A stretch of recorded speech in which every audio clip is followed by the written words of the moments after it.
안녕하세요. 가우디 선생님 유병기입니다. 오늘 가우디는 어제에 이어서 종교적인 성격을 이야기하고 있는데 오늘은 굉장히 재미있고 핵심적인 내용 뭐냐면 그리스 로마의 신과 자신이 믿는 기독교의 신, 그 종교적인 성격이 어떻게 다른지에 대해서 이야기하고 있습니다.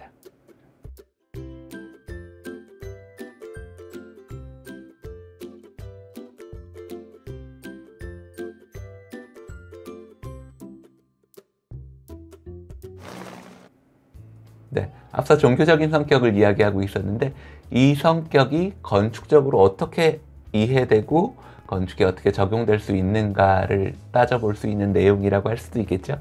자, 그럼 시작해 볼까요? 잘 이해된 장식은 정신을 높이 여기는 주의라는 점에서 지극히 신성한 우리의 종교의 성격과 잘 어울린다. 여기서 말하는 장식은 이 책의 제목인 오너멘테이션이 아니라 데코레이션이에요. 가우디가 구분하고 있다고 했죠. 약간은 표면적이고 눈에 확실하게 보이는 이런 피부 장식, 이런 것에 가까운 것이라 생각하시면 됩니다. 잘 이해된 데코레이션, 장식은 정신을 높이 여기는 주의, 에스피리티스모. 그러니까 기독교의 종교를 정신, 스피리추얼, 그러니까 영을 높게 여기는 그 주의라는 이야기를 하고 있습니다. 뒤에 내용 읽으면 바로 이해가 되실 거예요. 이방 종교가 조각이라는 방식과 어울린다면 기독교는 회화라는 방식과 더 어울린다. 이거 아주 간단하게 말한 거고요. 가우디의 글에는 이렇게 가로 열고 가로 닫고 이렇게 되어 있는데 이방 종교가 어떤 조각에 더 잘 어울리는 이유를 설명하고 있죠. 이방 종교가 만질 수 있는 형태, 그들의 반신, 우리가 반인, 반신이라는 이야기를 하잖아요. 거기서 말할 때 반신이에요. 반이 사람이고 반은 신인 상태. 반신, 그리고 영웅들을 담아내는 지상의 시각을 표현하기에 적합한 조각이라는 방식과 어울린다면, 자, 생각해 보세요. 그리스 신화, 로마 신화에 나오는 고전, 서양 고전에서 나오는 이 반신, 반인 반신들은, 반신이라는 말은 반은 인간이라는 이야기거든요.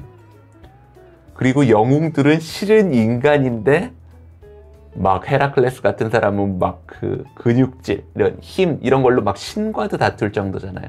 그리고 그 그리스 신화에 나오는 신은 사람의 형체를 갖고 있다는 것도 아주 눈여겨볼 만합니다. 여튼 그들은 눈에 보이는 지상의 시각을 표현한 종교성을 갖고 있기 때문에 반인반신이라는 게 반은 사람이라는 얘기죠. 눈에 보인다는 이야기예요. 그렇기 때문에 조각이라고 하는 만질 수 있는 방식과 어울린다면 기독교는 구상을 담아낼 틀로서 어떤 것에 어울리냐면 만질 수 없는 어떤 분위기 속에서 도드라짐 없이 모두가 표현이자 도덕적인 감정일 뿐인 그들의 육체를 영적으로 따라 그리기에 적합한 회화라는 방식과 더 잘 어울린다. 이렇게 되고 있는데, 자, 다시 한번 설명을 해볼게요. 그리스 신화에 나오는 것이 육체적인 그 신이 근육질에 우락부락한 그리고 어떤 신은 예쁜 미의 여신, 실제로 예쁘기도 하잖아요. 이게 눈에 보이는 성질을 강조하고 있는 거죠. 그렇지만 기독교에서 말하는 신을 한번 생각해 보세요. 기독교에서 말하는 신은 몸은 죽어도 영혼이 다시 사는 거예요.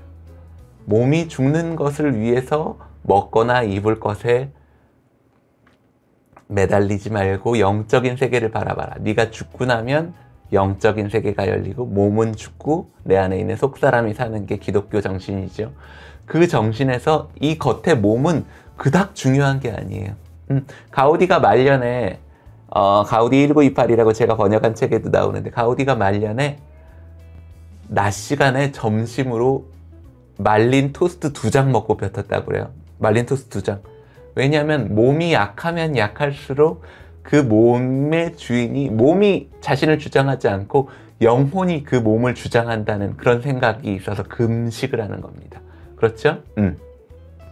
그러니까 기독교에서 이 몸은 껍데기이지 한 60년, 70년 쓰고 버리는 것이지 영원한 세계에 갈 것이 아닙니다. 물론 하나님이 창조한 그 몸이긴 하지만요. 여튼 그래서 기독교 정신을 종교적인 성격을 잘 드러내는 것은 이 몸의 우락부락함, 몸의 아름다움을 드러내는 게 아니에요. 오히려 그 안에 있는 정신. 그래서 여기서 뭐라고 되어 있냐면 도드라짐 없이 모두가 표현이자 도덕적 감정일 뿐인 그들의 육체. 기독교 정신을 담는 회화에서 그들의 육체는 정신의 표현인 거예요.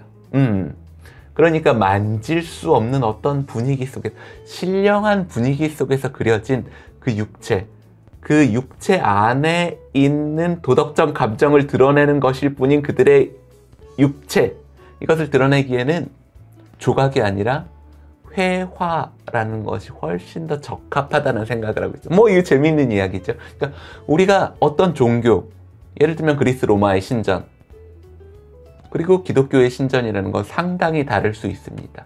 이런 의미에서, 지금 가우디가 이야기하고 있는 이런 의미에서 말이죠.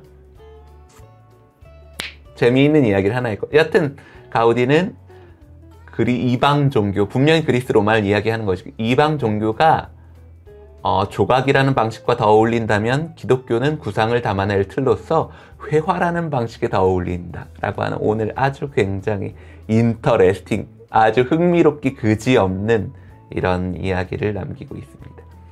자, 그런데 이런 체계들이 예전에 가능했었던 것은, 이 밑에 나오는 글을 제가 약간 줄여서 설명해 드릴게요.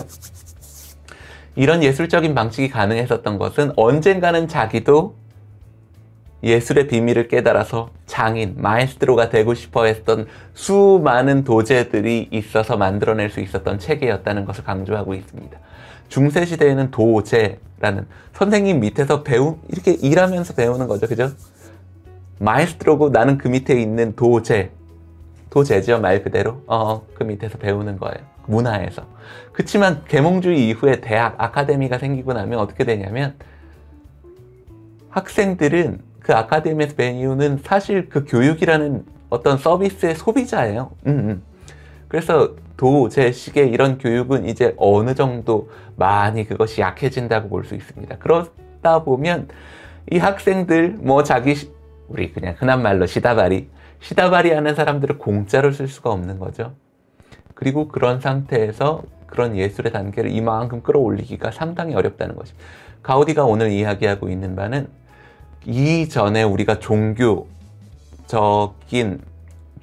성격을 끌어받치고 있었던 이 예술성은 이런 체계, 구시대의, 중세의, 도제식의 이런 체계가 버티고 있던 것이지, 오늘날 이것이 가능하지 않다고 이야기하고 있습니다. 이는 역시 재미있는 이야기입니다. 가우디 오늘 쓰고 있는 내용에서도 가우디는 오늘날의 건축, 오늘날의 장식, 오늘날의 종교적인 성격은 어떤 방식을 통해서, 어떤 체계를 통해서 표현될 수 있는가에 대해서 이야기하고 있습니다. 오늘은 여기까지만 하겠습니다. 뒤에 종교적인 내용이 계속 나오는데 그 내용이 너무 길어서 오늘은 여기까지 하고 다음번에 또 끊어서 갈게요. 안녕히 계세요.